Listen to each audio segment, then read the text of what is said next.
হযরত আব্দুল্লাহ ইবনে উমর রাদিয়াল্লাহু তাআলা আনহু বর্ণনা করেন যে জিবরাইল আলাইহিস সালাম রাসূলুল্লাহ সাল্লাল্লাহু আলাইহি ওয়াসাল্লামের নিকট ইসলাম সম্পর্কে জিজ্ঞাসা করিলেন।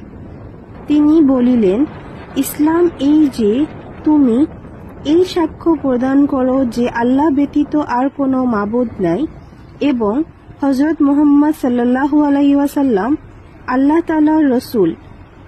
নামাজ পড়ো, যাকাত আদায় করো, হজ ও উমরা করো, জানাবাত হইতে পাক হওয়ার জন্য গোসল করো, অজুকে পূর্ণ করো এবং রমজানের রোজা রাখো।